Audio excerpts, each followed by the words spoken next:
दिल्ली में सत्ता अपने नाम करने के बाद बीजेपी की नई नवेली रेखा गुप्ता सरकार कल विपक्ष में आम आदमी पार्टी के साथ पहली टक्कर, पहली भिड़ंत, पहली फेस टू फेस फाइट के लिए तैयार है।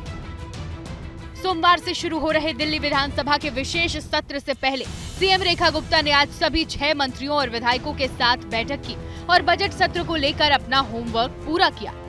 पार्टी का एजेंडा ट्यून करने के लिए वीरेंद्र सचदेवा भी बैठक में थे। 3 दिन का ये सत्र जो हमने इनिशियली शुरू किया है, इसमें वो सारी काम जो दिल्ली की जनता के लिए होने हैं, जो दिल्ली की जनता के अधिकार हैं, वहां से शुरुआत होगी। रेखा गुप्ता तैयार है तो विपक्ष की नेता आतिशी भी तैयार है। बड़ा सवाल है कि पहली टक्कर किस मुद्दे पर होगी? क्या 2500 रुपए की महिला समृद्धि स्कीम पर, जिसका पहली कैबिनेट बैठक में ही प्लान न होने पर आम आदमी पार्टी हमले शुरू भी कर चुकी है। अब देखिए आज इसमें पॉलिटिकल ट्विस्ट कैसे आया। सीएम रेखा गुप्ता ने कहा कि बीजेपी अपना हर वादा निभाएगी, लेकिन इसी बयान में ये भी जोड़ दिया कि दिल्ली का खजाना लगभग खाली है। आज की सरकार का फाइनेंशियल स्टेटस देखते हैं तो सारे के सारे सरकारी खजाने खाली दिखाई देते हैं। ये दिल्ली की जनता के लिए एक रेगुलर फीचर है, एक रेगुलर काम है बहनों के लिए, और इसकी बहुत ही डिटेल्ड प्लानिंग के साथ में इसे हम जनता के बीच में लाएंगे, निश्चित लाएंगे, 1000% लेंगे। भारतीय जनता पार्टी की सरकार जिस दिन से बनेगी, वो अपने तथाकथित वादे, तथाकथित गारंटी पूरी करने से बचेंगे।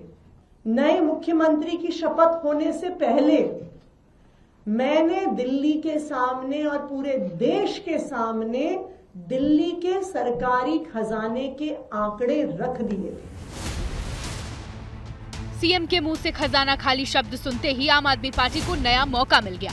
आतिशी ने दिन में दूसरी प्रेस कॉन्फ्रेंस की, कहा कि दिल्ली की महिलाएं खजाना खाली होने के बहाने से ही समझ जाएं कि उन्हें 2500 रुपए नहीं मिलने वाले।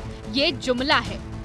दोनों बयानों से बहुत कुछ अंदाजा लगाया जा सकता है कि कल दिल्ली विधानसभा के विशेष सत्र में पहली लड़ाई 2500 रुपए पर तय है। अब जानिए कि कल दिल्ली विधानसभा में क्या होगा। पहले दिन प्रोटेम स्पीकर सभी विधायकों को शपथ दिलाएंगे। इसके बाद विधानसभा के नए स्पीकर का चुनाव होगा।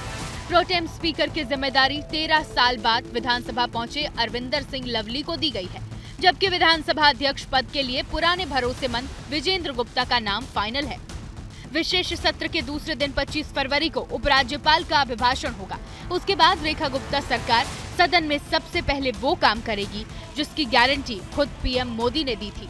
मैं गारंटी दे रहा हूं, पहले विधानसभा सत्र में ही सीएजी की रिपोर्ट सदन में रखी जाएगी। सीएजी रिपोर्ट को रेखा सरकार आपकी पुरानी सरकार के दौरान हुए भ्रष्टाचार और घोटालों का दस्तावेज बता रही है। वहीं आम आदमी पार्टी कह रही है सीएजी रिपोर्ट बीजेपी का चुनावी हवा है। अगर सीएजी की रिपोर्ट में कुछ ऐसा है कि जनता का खाया गया है, तो यकीन जानिए नरेंद्र मोदी जी के सिपाही जो आज दिल्ली की सरकार में है, दिल्ली की सरकार दिल्ली की जनता के खाए हुए को जिन्होंने खाया है उनसे वापस लाकर दिखाएंगे। सीएजी रिपोर्ट्स मैंने ही दिल्ली विधानसभा में भेजी है और बिल्कुल हम ये चाहेंगे कि जो भी मसला है, जो भी ये सीएजी रिपोर्ट्स में है, जो भ्रम फैलाया जा रहा है, वो बिल्कुल दिल्ली के लोगों के सामने आए। कुल मिलाकर दिल्ली विधानसभा का दंगल भी दमदार होने वाला है, ऐसा दिख रहा है। बीजेपी के पास पिछले 11 साल का हिसाब चुकाने को बहुत कुछ है, तो आम आदमी पार्टी पहली बार विपक्ष के रोल में है। दिख रहा है कि तैयारी उसकी भी पूरी है।